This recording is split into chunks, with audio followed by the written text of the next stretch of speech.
You're listening to the REI Marketing Nerds Podcast, the leading resource for real estate investors who want to dominate their market online. Dan Barrett is the founder of AdWords Nerds, a high-tech digital agency focusing exclusively on helping real estate investors like you get more leads and deals online, outsmart your competition, and live a freer, more awesome life. And now, your host, Dan Barrett.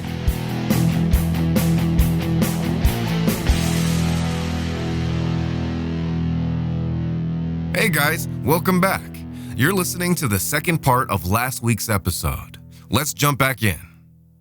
Yeah, I was always like, prior to finding real estate, I was always like anti-guru, anti-like influencer. Like it seemed so fake and disingenuous. And once I had that moment where I was like, well, I have a responsibility to share this. I didn't know any other way to get information out to people other than social media. Mm-hmm. And so when I started, it was just like, before and after pictures and, just talking a little bit, like it was all picture based. Like I never showed my face because I was like, no one cares about seeing my face. Like they just like they need to know how to do this. They don't need to see my face. Right. Like, and so I tried to share numbers and just, pictures so that people could see like what things look like. Cause it could be scary buying a junker, right? Like you don't know what you're going to walk into and then and then turning it into something beautiful, wanted to show people that you're not to be scared. But all that did was lead me to kind of like honing my social media skills, if you want to call it that. And I remember I had an epiphany one time. I'd never posted a video of my face, like talking. And I can't remember what it was, but something happened in my business or in my life. And then I got like such an overwhelming response from people and it was so kind. And so I just wanted to do this video where I just thanked everybody because I felt so, happy that people cared. And so I just remember I did this like quick 15 second video where I was like thanking people, just thank you for what you did and what you said. And it really meant a lot for me. And I posted that video and the numbers and engagement went through the roof. And I was like, oh, I've heard people say you're supposed to post your face, but like, I guess. And so from that point forward, I started. People do want to see your face. Yeah, I think so. And what I learned over time is, and so if you're new and people are saying, hey, you need to put your stuff out on social media, you're right. Like, don't post the like we buy houses and the ugly house picture, and like if you want to generate leads, that's a good thing to do, but that's not what your page should be about. Two things: people want to see you. They want to see what you're doing. Mm-hmm. They want you to add value. And so just when you're thinking through what to do, don't think through it. You're doing it already. Like if you're a real estate investor, you're doing the things people want to see. You're looking at houses, you're making offers, you're rehabbing houses, you're renting them out. Like just have somebody with a phone there recording it and then chop up a few seconds of it and post it. Like don't overthink it. You already are the content. People want to see that. They want to see you doing what you're doing.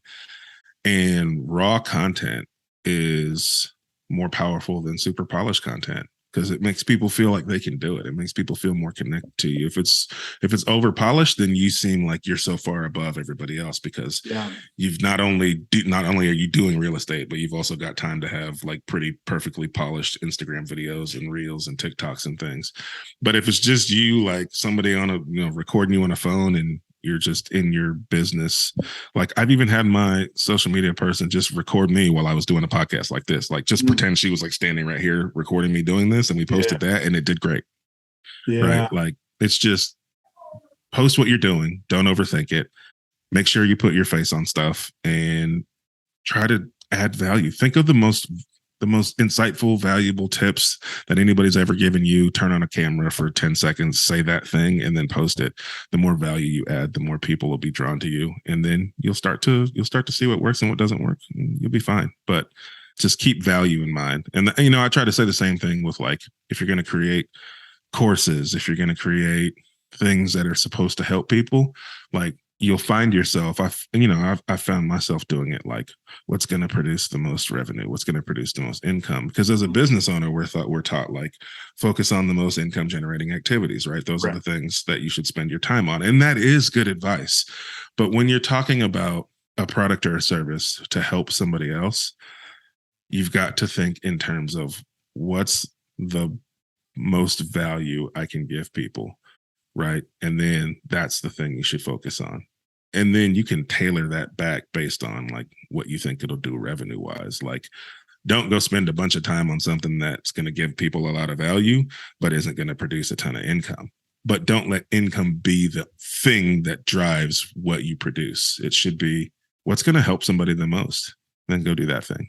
And then it strikes me too, right? Like you build a reputation over time, right? So it's like if you are really packing these courses or the social media posts, right, with things that really change people's lives or really have an impact, sooner or later they get to a point where, like, I have a friend of mine who does coaching programs and stuff, like sort of general business coaching stuff. And it's to the point where pretty much anything he'll put out, I'll either buy or seriously think about buying. Last thing I bought was really expensive. I didn't even know what it was. I was just like, oh, you're doing a thing? All right, I'll buy your thing. Like, it's just, his track record is so strong that kind of doesn't matter, right? And I got a bunch of value out of it. And I was, he would have refunded me if I hated it, but you're kind of building that track record. I mean, it just strikes me as the long-term ROI is in building those people that really trust you, right? That's right. So where are you primarily doing your social media right now? It's like Instagram, I think was like kind of where you started. Are you in TikTok and like doing that very seriously? You're in the podcasting kind of world as well. So you can talk about like where you're seeing like either the most engagement or either where you just enjoy being sort of going, doing your stuff the most. Yeah. So main source of social media traffic comes from Instagram. So that's where most of the time gets spent. And then I would say it's TikTok followed behind that. And, some Facebook. And we're starting to venture into other social media platforms. We're starting to build up on Pinterest and LinkedIn. Now I do some podcasting, but I'm co-hosting Bigger Pockets. So I'm under contract to do some co-hosting for the Bigger Pockets podcast, and I create content for them. And so I can't have my own podcast while I'm under contract with them. So at some point, if and when I'm ever not on contract with them, I'll probably focus a lot more on YouTube. And does that kind of count like for that sort of arrangement? Like you can't really do the YouTube thing because it's not. I just can't do it in real estate investing. Oh, okay. All right. Yeah. So, all right. Well, okay. All right. So like your other channel where basically you just talk about Legos. Yeah, right. Yeah, right. Like, if I want to do toy unboxing YouTube channel, they're totally fine with it. Yeah. I mean, I don't know. Those dudes are killing These kids are killing it, right? I say dudes, but I mean 6-year-olds. But they're making more money than I am. Yeah. So I mean that's so interesting to me. So let's talk about Instagram a little bit, if you don't mind diving into what we do. Yeah, no, let's do it. I'm personally fascinated by this, and like I was a big user of Instagram. And I kind of got off of it mostly for my own consumption reasons, right? I was like, I find myself using Instagram a lot.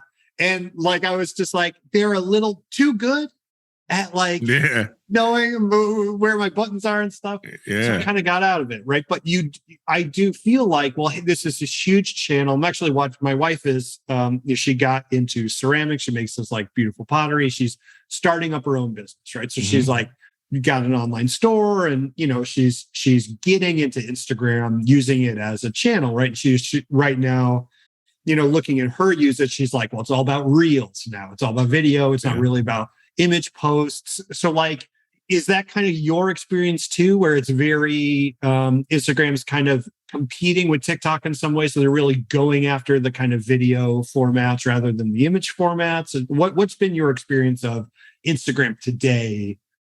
Versus, I was just thinking about like when Instagram started, it was like, oh, I'm going to put a cool filter on this picture of a sandwich.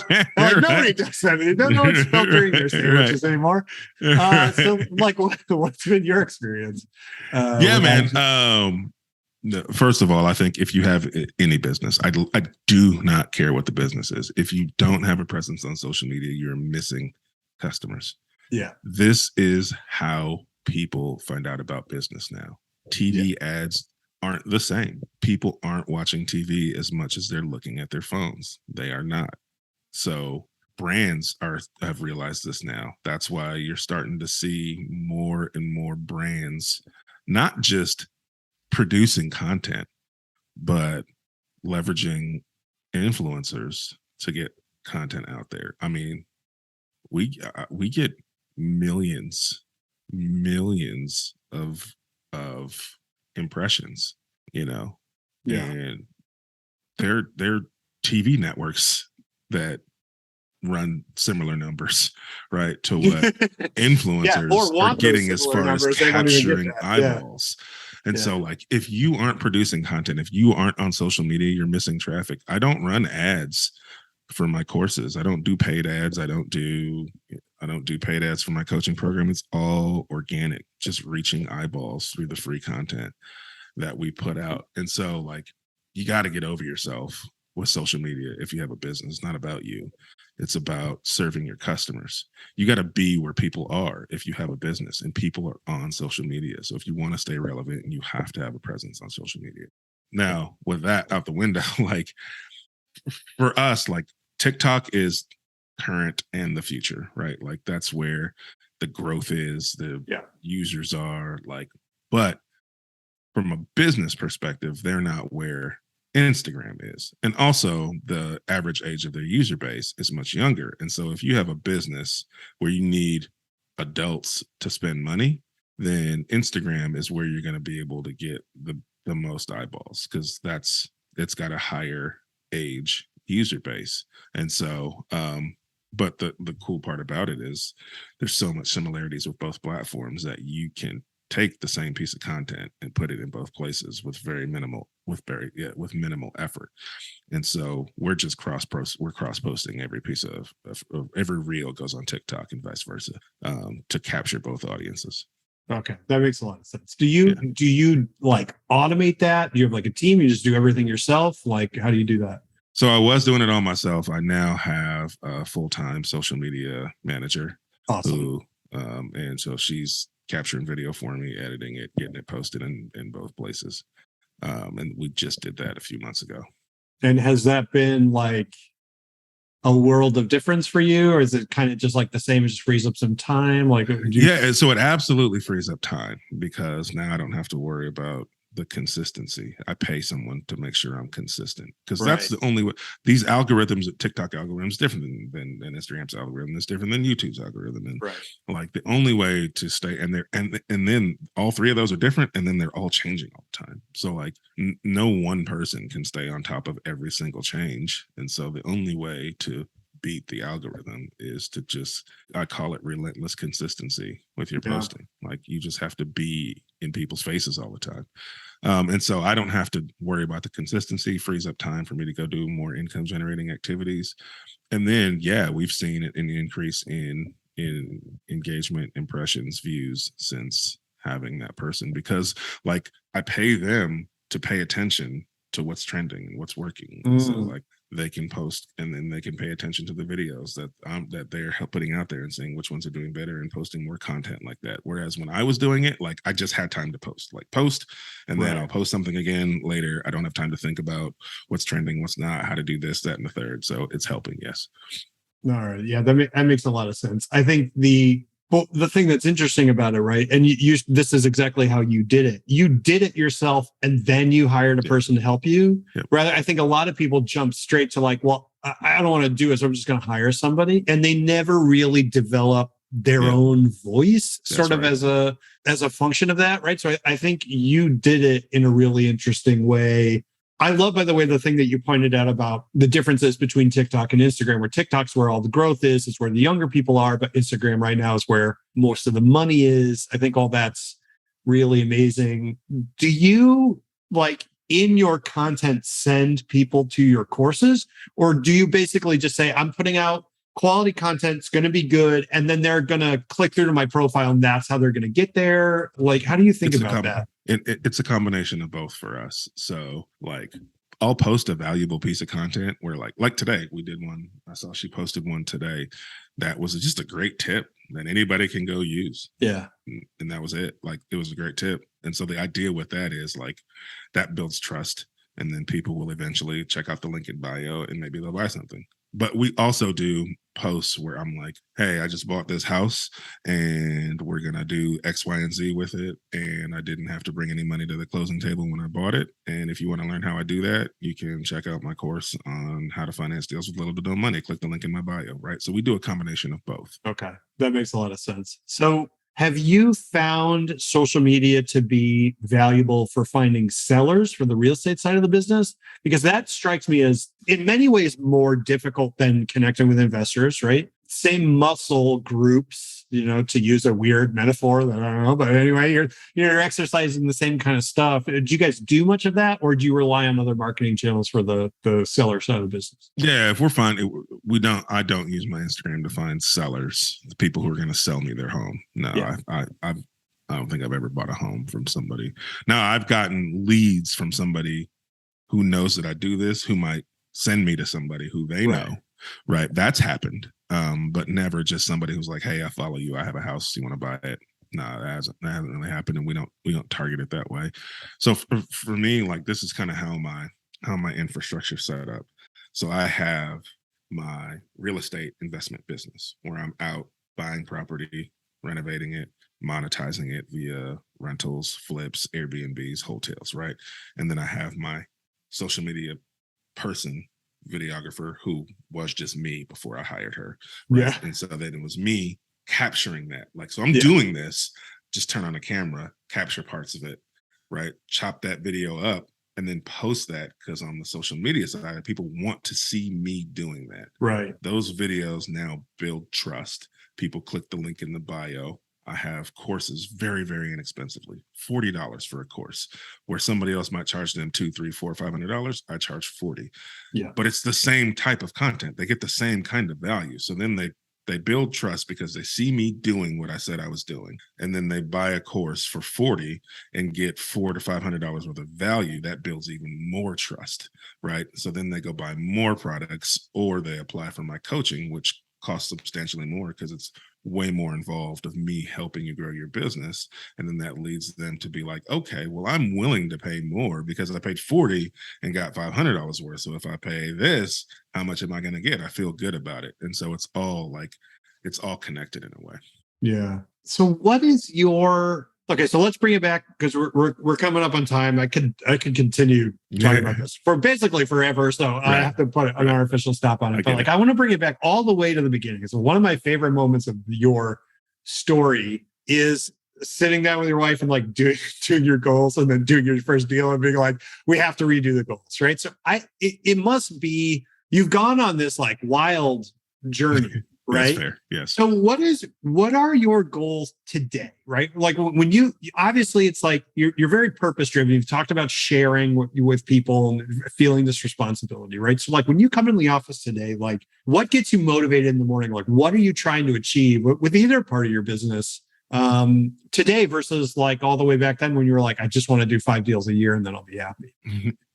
Yeah, absolutely. It's funny.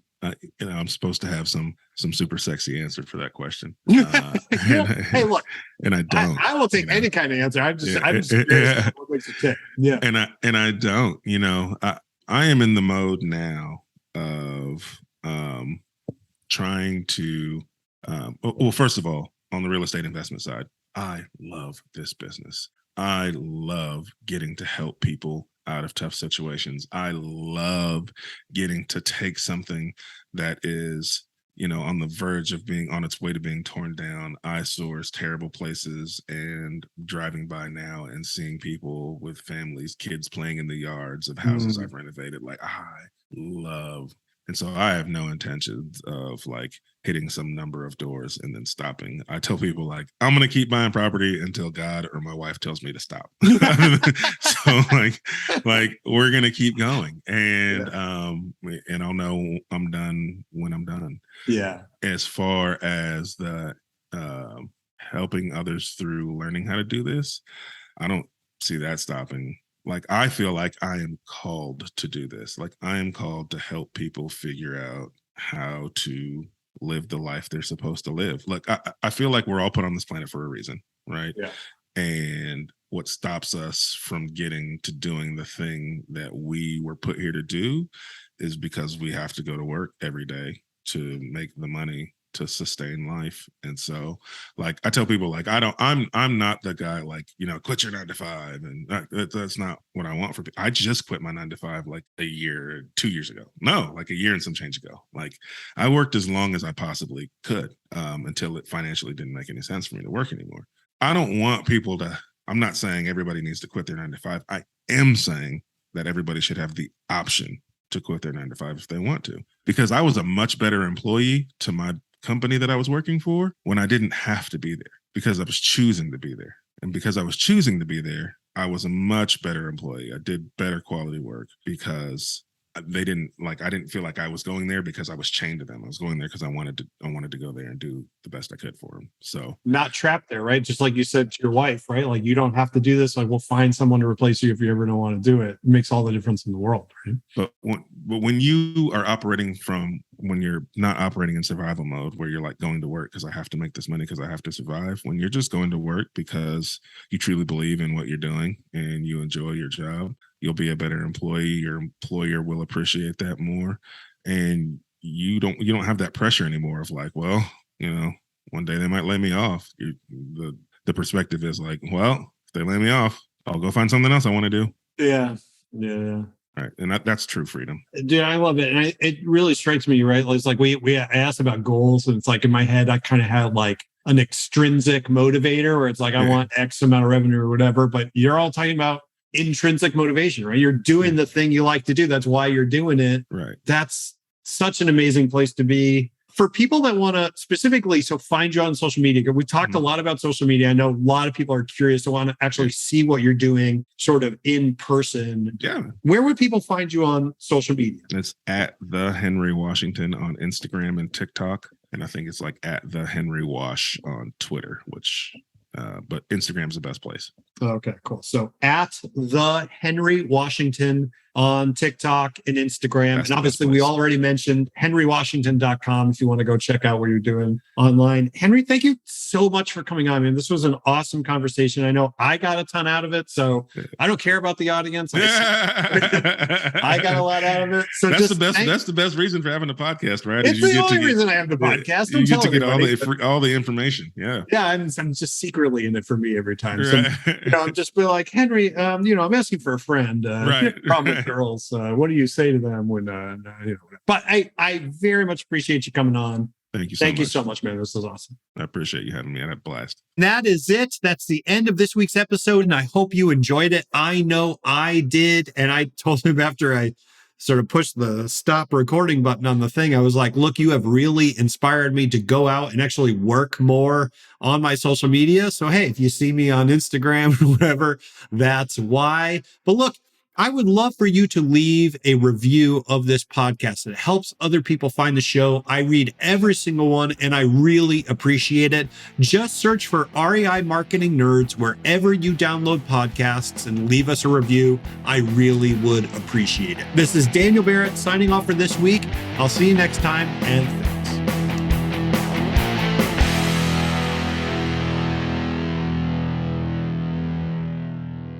This is the podcastfactory.com.